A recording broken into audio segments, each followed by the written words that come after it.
Welcome back everybody, Tutor UK here, welcome back to the channel, welcome back to another video. Hopefully we're in 4K, hopefully the camera won't catch fire because it's not a GoPro.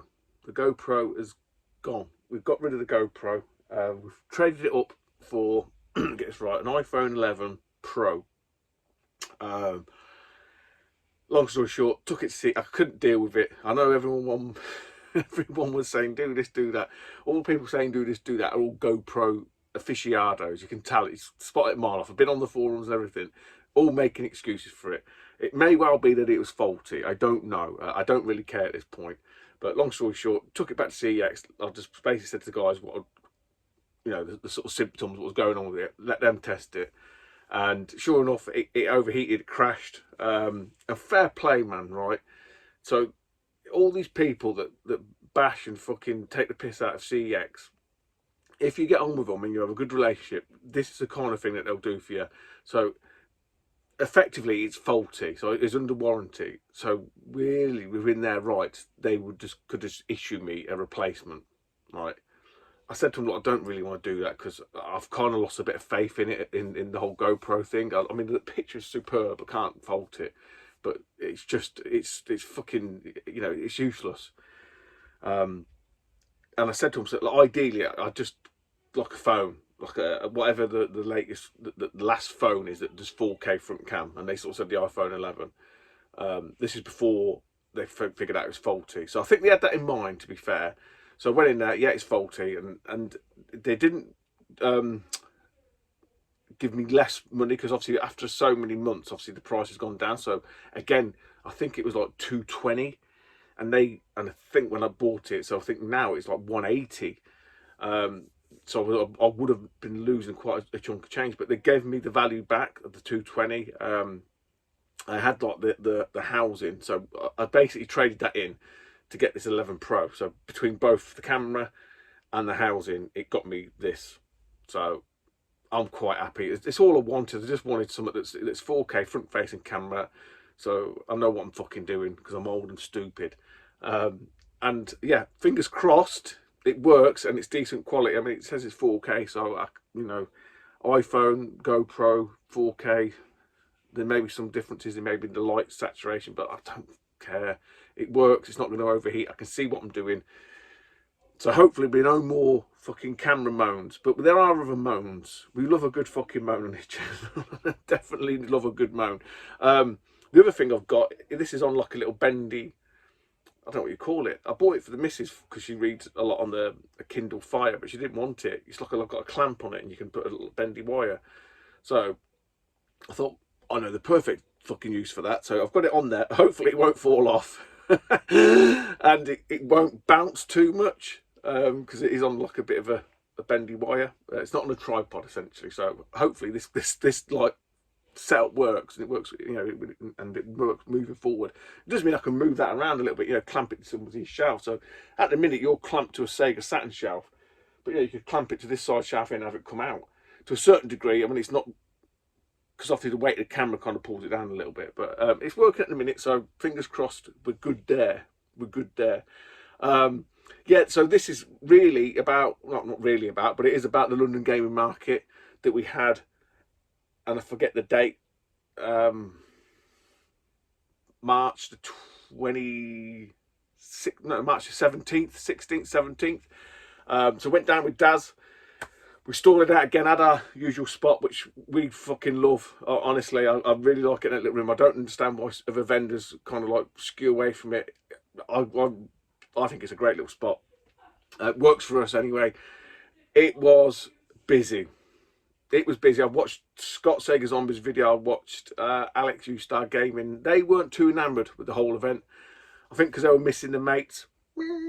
But fucking, all things being said, I couldn't care less if no YouTubers turned up. It doesn't really bother me in that sense, but I get it from their perspective. But yeah, from an actual event perspective, the best one I've ever done, the most successful in terms of like sales, hands down. They did change it up. They changed the entry to, I think it was staggered. So you had 11 till 12, 12 to 1, and then 1 was everybody out. And I think it's just to control the flow of people. because, and again, I've always been on the other side of the table, even in London. Apparently, it gets like a cattle market, and it's bad enough when you see it from the table side, but let alone being in the pea soup, the human soup, as my mate Daz Kojo would say. So I think it was to control that. But what it also did, from the salad perspective, it kept the flow of people quite nice. Because I think there is an element that, and I've experienced this, and I know there's a lot of people say this, and I read people's comments on other people's videos and stuff, and when it gets too many people, there's a lot of people that just go, I'm done, I'm out. And they'll just fuck off.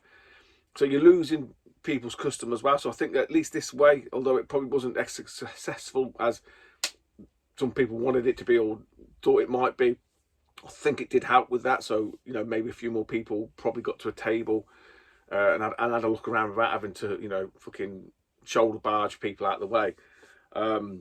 But yeah, sales wise, the best ever. So anyone who come on board from me, I think I looked after most people. I'm always willing to do deals. Like I say, I'm not, you know, I'm not here to rinse every penny and every pound out of stuff. Most of the stuff that just gets spent back on games anyway. So when we're talking about, you know, I'll buy a game and I'll get it box complete and I'll sell the loose cart. So I'm not really making any money. I'm just getting my money back or part of my money back. That's what it's all about for me. And it's a great day out. It's a great day out. What else was I going to say about London this term? Yeah, so I think Scott had mentioned there weren't many private sellers and stuff. I don't really know. I mean, there's a few missing. There's a few new people. I met a new chap. I met loads of people actually. But in terms of like vendors, there was a couple because there was this chap here. Not Phil. Tom. His name was. I bought a few bits off Tom. And then there was this couple that was selling their son's stuff. And again, people that went probably seen them.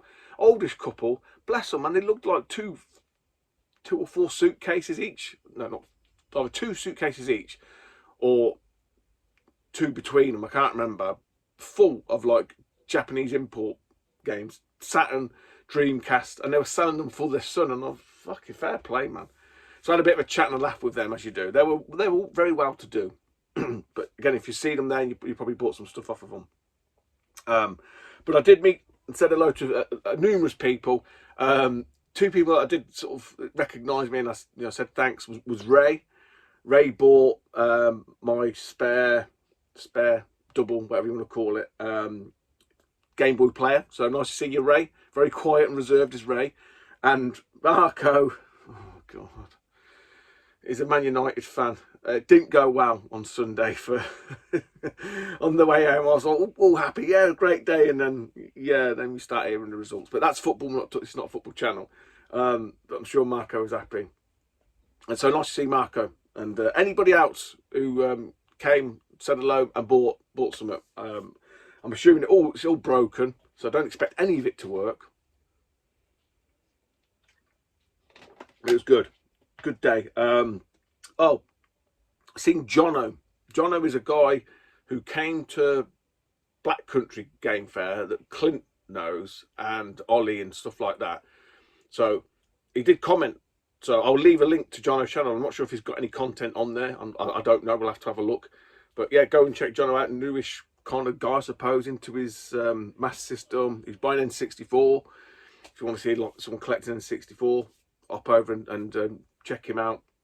I think I was the only sort of new person. Again, there wasn't many sort of YouTubers there per se. Brian Beeps was there with his lads. Again, another Man United fan. We'll skirt over that very quickly. But for my mate Dad, so again, those that came to Black Country, and obviously the London one, you would have seen that Dad was literally selling this whole 2600 collection. We discussed that at Black Country, but he very kindly gifted me a set of paddles. So these are for Indy 500 because he said you can't use standard paddles with them. Again, like I say, I had the 2600. I was only young. It's not something that I'm overly familiar with. I'm not an oracle or anything like that. But Daz knows his shit, and he said, yeah, the other ones they stop, whereas these ones turn continuous. So you can't use normal paddles with the driving games. You have to use these ones. Hence why it says driving. So Daz, many thanks for that, because yeah, because I finished Indy 500. Well, finished it, as in the boxed version of it. So I'll pop them down after a minute. So what did we get? What did we get other than some money, which is nice, which has already been spent, which is standard for me. But I've got some. These bits are off Tom. I'm sure his name is Tom. Lovely guy. I think he'd said he used to come to the gaming market. He was gonna be, this is his words, the sort of main go-to person for all your box protectors before my game vault. He was actually in the game, so to speak, before my game vault was kind of like the sort of go-to one, I suppose, isn't it? And he had all the stuff there. I don't know, I think he said he was poorly or something happened. And it obviously, if you don't bite the bullet and take hold of it, someone else is going to jump in your spot. And I think that's kind of what he was saying. But he had all his stock that he was obviously at some point going to be moving on and selling.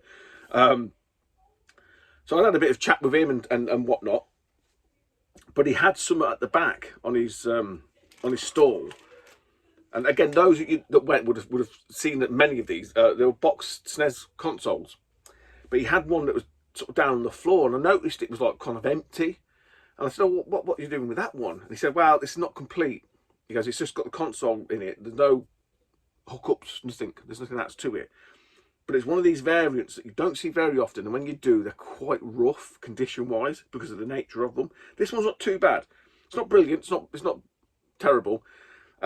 But he did say that his mate was interested in the console, and so if I wanted to, I could buy the box. And I said, "Yes, please, let me know." So towards the end, anyway, went back and seen him. He said, "Yeah, my mate wants the console. You can have the box." Bought the box, given the money. Went back because we were packing up at this point. Everyone had to get kicked out as per usual at London. You could probably stay open for another 2 hours. I then remembered that we were talking about these box protectors, so I went back to see him. I said, "Oh, did you have some of the box protectors?" Because I was looking to get some for me Super Famicom and obviously NES, and always looking for NES and 64 ones. And he had some Super Famicom. Did me honestly, guys, he did me a fantastic deal on all these. But I ended up buying. He could only find. He had them in packs of 5. He could only find 3 packs for the Famicom, which I've nearly used up. But he had. I said I need 70. I'm sure it's 70 I needed to complete my NES. So he did me 70 box protectors, 15 Famicom ones for like 50 quid or something stupid. It was mental. But these are what they look like. And again, they're really good quality. I think they're 0.5 mm, 0.5 millimeters. But yeah, really decent quality. I can't fault the quality of them at all. I was trying to find the bloody website that I bought the last lot from. Iron something, I can't remember. Which I think, I said to him, they're cheaper than my Game Vault and they're just as good condition. But the price he did me these for was fucking unbelievable. So hopefully, I should have enough to box up all my NES. Which there's not a lot left, there's only about 70. That's counting the ones that I haven't got complete either. Yeah, so kind of future-proofing it somewhat. So the box that I got off of him, and also Marco was there towards the end, and again, this is the thing with these markets. You can go around 3, 4, 5 times and you'll just not see stuff. And I didn't see these. He must have had them out during the day. It's a fistful of manuals, and Mark had got some. And I said, "Oh, what about them?" He said, "I'm not interested in it." And I seen this one and I thought, I've been after this for years. Years I've been after this one. And there was a couple of others I think I need, but I thought, you know what, chuck them in. He chucked them in with the box. I'll show you the box SNES in a minute. But we've got us Smash Tennis. That is I've got this game from Nick at Vintage Gamer when I went over there with Rob and Dana years ago. Mario Paint, which I think mine might be missing, and he had the mouse, so I thought we'll chuck that in anyway. But what I actually ended up buying from Tom is, and he even gave me the box protector for it, is the latest release. I think that's what it's actually called, the latest release box for the SNES. So what you do, you'd whack a game in there. Now, years ago, I missed out on one of these at the car boot. The guy had it in his boot, and I asked him about it. He said, "Oh, I'm not getting it out yet." I went round 2 cars, came back, and some fuck was walking off with it. I was absolutely fucking gutted. It had F-Zero. I think F-Zero looks quite nice in this because of the blues match. But it's got the poly, it's got some of the baggies and some of the paperwork, not all of it. But yeah, they tend to always crack and rip, which this one has a bit, but I'll do some work on that. But yeah, they get really raggedy. This one isn't too bad. I'm sure he actually said he bought it from the London market years back. So it's kind of come full circle and then ended up in the Midlands. And it's forever home. But these are the box protectors he was selling. I should have really got some more. I just didn't think, because we were packing up, it was such a rush. But if he's there, I think it's November. I think November's the next one. There was talk of one between now and November, kind of like late summer. But if he's there, I'll be definitely going back to pay him a visit, because you know, if you can do me a deal on some of these, I'll be snapping them up. So yeah, I've got a sort of, and again, it's just what I like doing, just piecemeal, putting this back together. You know, I've got some of the hookups. I don't think I've got a SNES, so I need to get a SNES, and you know, that kind of stuff that I just like doing. But yeah, just another quirky variant. I don't know why I've gone down this fucking road. I just can't help myself. But these things keep appearing, so you can't blame me. Look, if people didn't sell these things, they'd have them for offer, I wouldn't be buying them. So it's not my fault. It's really not my fault. And that is it. That's it for the London market. Again, moving forward, tomorrow's Saturday, not this Saturday, not next Saturday. Saturday after that, it's Birmingham. It's the Birmingham market. So not a lot of break. It's like 2 weeks or whatever. So we'll be stalling out at Birmingham. Come and see us. I think Dana's going to be there, actually. I'm not sure who else. No Eddie, because Eddie's not stalling that anymore.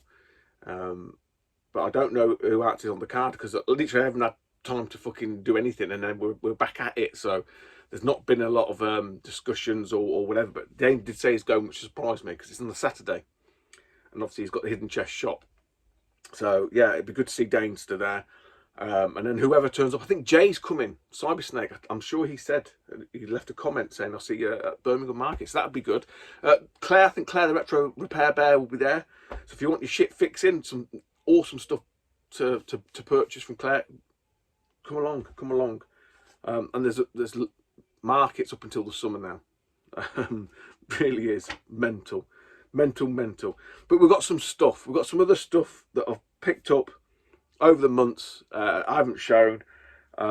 Deals, fixer-uppers, yeah, just crazy stuff really. Now, this is what I was going to show you. I don't know if I remembered, if I told you there was some trays missing from some more Super Famicom games. I was going to get some from AliExpress, because you can't buy them in the UK. Well, you can, but they're really expensive. And I got 10. I want to say 10 for £13, which sounds a lot, but I think it's the way these are pressed that are not the easiest things.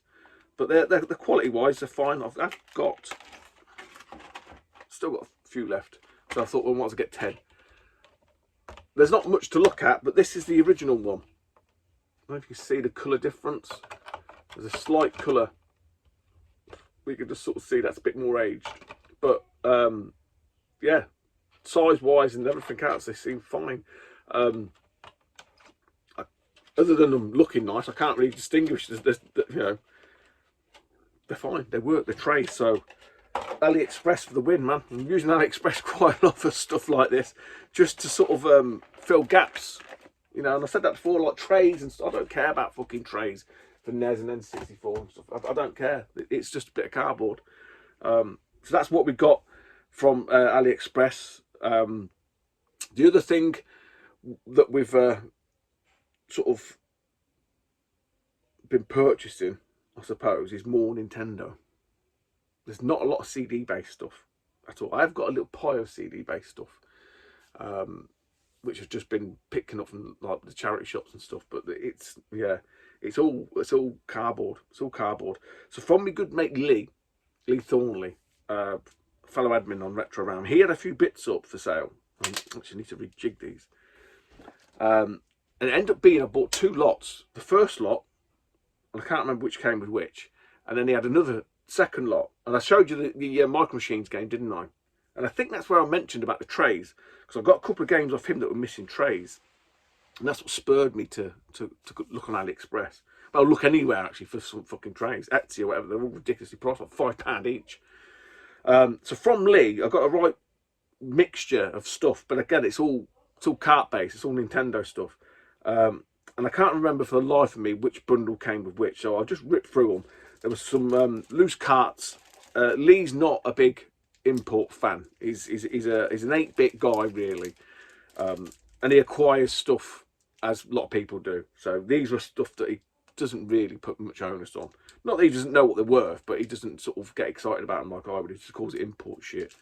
So we've got a loose copy of Street Fighter 2 Turbo. Again, I've bagged all these and cleaned these up. I haven't got an American version of this, so I'm just keeping it. Obviously, I've got it. Same with Star Fox. Again, just might as well just keep it. They're not worth a great deal. This is quite a nice one. And again, I thought I had this, but I don't. So it's Contra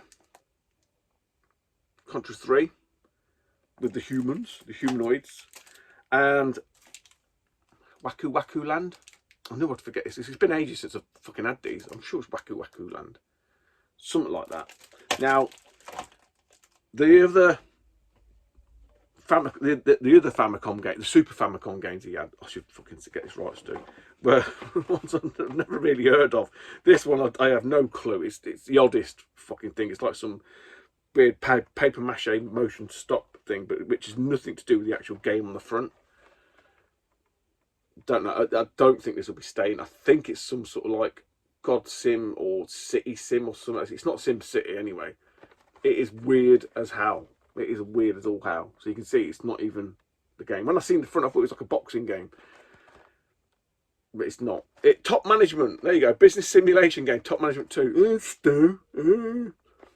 So yeah, I'm not sure that'll be staying, but I don't think anyone's going to want it either. Let's be honest. This one was quite interesting, and it gave me vibes of, and I don't know if I need to research this, because I swear to God this was a game in the arcades. So I remember my mate John always playing it, and it's called Milk Race in the arcades. So this is, who is it? This is some famous cyclist guy from back in the day. Is it?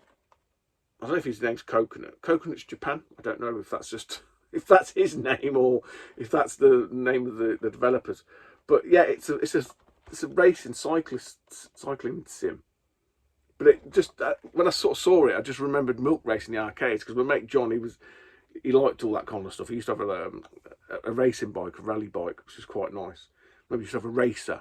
I've got BMX with racer, and he had a racer, piston tyres and stuff. So yeah, I don't really know a great deal about this, other than it just looked like it was a milk race, and it was in part of the deal. So I thought, yeah, why not? Let's grab it. And obviously the one that's more easy to recognise, you know what you're getting with this one, is Nigel Mansell's F1 Challenge. Old Mansell with his moustache. Now I don't know if this was Nigel Mansell's championship racing. You got it on the Mega Drive. It was a blue box and stuff, and I think it come out on the PAL Super Nintendo, I think. But this is in really nice condition. This didn't need a tray, so I'll probably keep this one just for shits and giggles. The Milk Race one I'll probably keep. Top Management, yeah, I don't think anyone's going to want that, are they? Let's be honest. Again, it was two lots that I bought off Lee, and I can't remember which came with which. I think these came with the loose carts, and it's a collection of like paraphernalia, basically. Oh, and this is pretty cool. But anyway, these are like loads of sort of like random books. I think he was just sorting through boxes, and it's just shit that is accumulated over time. How to win at Game Boy games, and that's quite nice. From this Mean Machine Sega Arcade Special Flyer, that is pretty cool, I must admit. What's that? The R360. It's meant to be like Afterburner 2, weren't it? That one. Virtua Formula, which is Virtua Racing. Don't know why they called it Virtua Formula. Virtua Fighter. Goes through some of the Virtua Fighter, like, you know, back in the day. Alien 3, the gun. See, this one, I don't recall seeing this. I'm guessing it was probably in some of the more high-end ones. AS1, which is meant to be some sort of like world virtual simulation machine. The AS1 is a simulator ride, but the Rolls Royce is simulator. Oh, so you sit in and it moves you around and you fly around the city. Right, got you. Daytona. Jurassic Park, Sonic Arcade. Some quite nice ones there. Some of these never got home port, did they? Cyberdome and Star Wars, I mentioned. But yeah, I think that was just like a little giveaway. But I don't collect Mean Machine Sega, so if anyone's after, needs this for one of their collections, I don't know which issue it came with. I'm sure there'll be something on the front that's saying, you know, this is free. So if anyone's missing that and requires it, let me know. You know, you can chuck it in the post to you, or you can meet me at a market and grab it off me. This was quite nice. The complete Sega solution. So just like hints and tips of all the Sega games and Master System ones, you know, Gangster Town and that. Back in the day, Psycho Fox, Pro Wrestling. Who was on about Pro Wrestling? Russ, the Retro Repair Bear. He says that was terrible. Never. I won't have it. Honestly, the stories I had about that. So, John got Pro Wrestling, funnily enough, around Easter time. He didn't really fall out with his parents a great deal because he had nothing to fall out of them because he was sport rotten. But just before Easter, something happened. I can't remember what it was, and he had a barney with his old man. Got really upset, and his mum was like, because she was like, "You're upset, John." So his old man must have felt guilty, and I remember this. He probably don't remember it, but I remember this. His dad went out. Back then, it's probably Woolies or something like that, and he bought Pro Wrestling on the Master System. Bought it back as a sort of an olive branch or whatever, and we played that for fucking Giant Swing. That's what one of them used to be, the wrestling move and stuff. God, we played that to death. But old Russ saying it's a terrible game. It always was a terrible. No, it wasn't. He's lying. Don't listen to him. But yeah, God, it smells old. It smells old like me. So that was quite nice. Little bundle. That'll definitely be keeping. These ones I haven't really looked at them. Cheat guides, PlayStation. That might go. That's all right. And how to win at Game Boy games. That looks quite interesting. So I'll probably keep that one. I have got like a little pile of guides and stuff. Again, what I've probably accumulated over the years from charity shops and car boots and stuff like that. So a few of them. And then this was in that lot. Again, it's just like a load of crap he must have chucked into a box. And it's quite fun looking through this. I might do a separate little vid on this. But it's basically the game from what year, I have no idea. But it looks like a Christmas one. I don't know what year it is. Damn it. It's got to be 90s at some point. I'll find out. But yeah, it just goes through all the prices that they had. So yeah, that's quite a little, again, it's just little advertising things. So I quite like that. I'll tell you what I have found, talking about YouTube. And again, look, it's not a rant. It's not a rant. Oh, Stu's back, Ninja Bear Hug. For the time being. Hopefully he sticks around. Not too much modern stuff though, eh, mate? Because I'll have to just fucking skim your vids like I do with Marcus. Because Marcus is just buying Xbox 360 shit. And I'm just like, yeah, no. I watched a little bit, watched the preamble. And then it's like, yeah, I just kind of like fall asleep. But it's nice to see him back. Although I did think he looked like Negan. Those that watch Walking Dead will know what I'm talking about. But I mentioned this to Daz, and again, look, I may be talking to the converted here. I may be preaching to the converted, and you all might know this. And you're going, yes, Stu, we already know this. What you've been doing, but I don't do anything on my phone. I'm not a phone guy at all, as you can probably tell.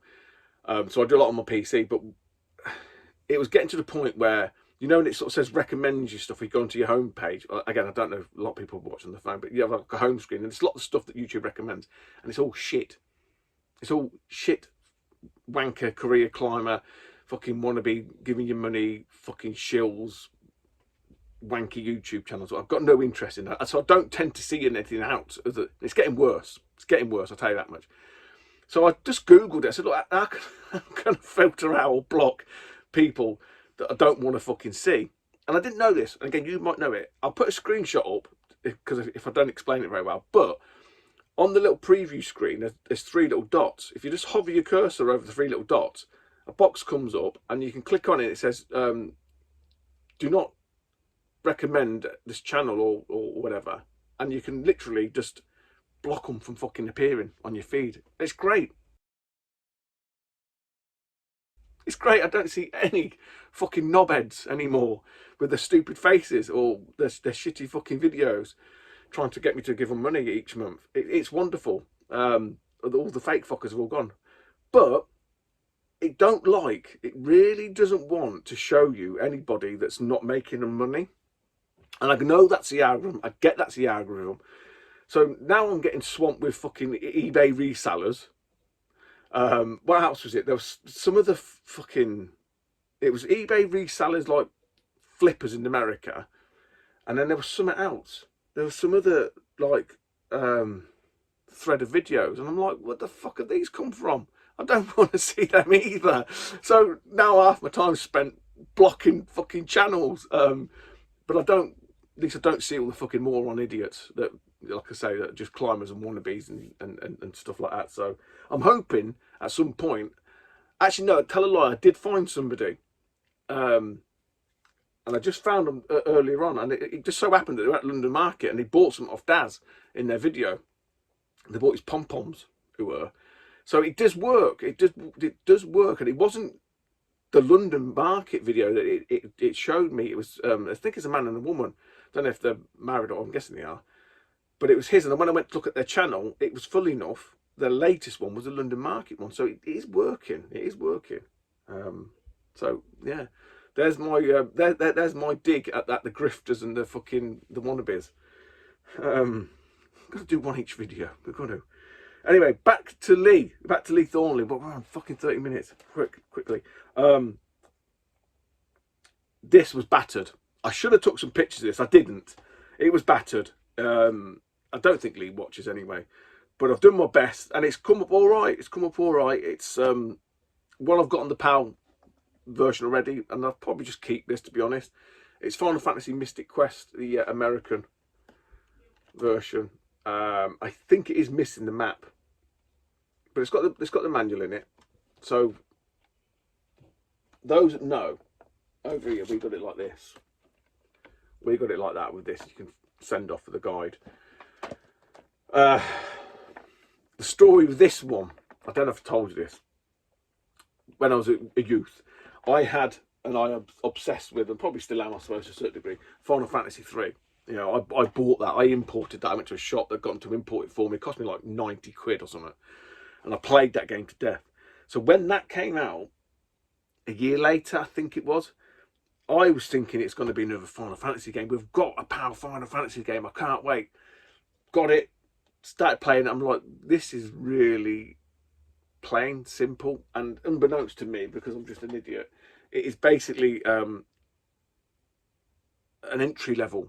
Does it say entry level role playing game? Yeah. So it's kind of, everything's really cut down, it's really easy. But I still played it, I still enjoyed it, I still loved it. It's still part of the Final Fantasy series of games. But yeah, so this one off Lee, I say the quality, the box was terrible. It really was terrible. It was taped to all heaven. So we've give it a glue, we've give it an iron, we've straightened it out a bit. And yeah, I'll probably just go into my US collection up here. If you can see them, get Pac-Man out of the way. Yeah, we've got a few running along there. As and when I see them, you know, I don't go out of the way to find them per se, but we'll put him up there because he's gonna have to go up there anyway. And then the last thing that I got off Lee, which was the thing that I was kind of really wanting, because you don't see these, you really don't. Again, I had to basically rebuild this box. It was shot. Didn't have this back in the day at all. I had other versions of this for other systems, which is where the kind of like the nostalgia, I suppose, comes into play. But equally, I'd never seen one, and they are really hard to come by. And it's a Pro Action Replay, but for the NES. So, have I got the... Where is it? No, I can't find it. I've got the Super Nintendo version of this somewhere, and I can't bloody find the thing. Buried somewhere, no doubt. Because I'd show you, but they're basically all in the same boxes. Like these egg crate type boxes, but this it was falling apart. There's not a great deal to them. You get a bit of squidgy foam, and it looks like this. Basically, it's a squish between foam, but the actual unit itself is in lovely condition. I don't think it's ever been used. And then you get all the booklets and stuff. It's just a way to cheat, just cheat. But what you can do with some of the codes, it alters the game as well, changes things around a little bit. And I used to mess about with it on the SNES all the time. But this box, I literally had to unpeel the whole of the outer skin. You can sort of see the glue because it had just completely separated. Both lots of cardboard had separated. I think it was only sellotape. It was all sellotaped in the corner. You still see a bit there. Only sellotape was keeping this together. So I unpicked it all, unfilled it all, laid it all out, glued it all together. Now, what I didn't realise was the cardboard is like corrugated, but because of the age and when you put the glue on it, because it saturated it, the ridges, the corrugation flattened out. So the cardboard was bigger than the outside skin. So I had to then sort of go around and trim it. But it's there, you know. I mean, you don't see it. You don't see it very often. I mean, what I could have probably done is bought a SNES one and just stuck that on the front of it, because they're the same boxes. But yeah, again, it's not anything that anyone's going to get excited about other than idiots like me, really. But you don't see the NES version about at all. So that is it. Look, that's 37 minutes of me. That's way too long. The other stuff can wait. So yeah, look, hopefully see you guys at Birmingham. Come along, buy some stuff, hopefully. If not, I've got to do another video. There's plenty of stuff to go at still. No ranting. I'm hoping the quality of this is okay, and it's on par. Or I'm not expecting it to be better than the GoPro. I'll be honest, hands up, but we'll see. But I'm back working. There's no, after this, there'll be no moaning about the camera. Honest engine. And yeah, take it easy, YouTube, and I'll speak to you soon. Bye bye.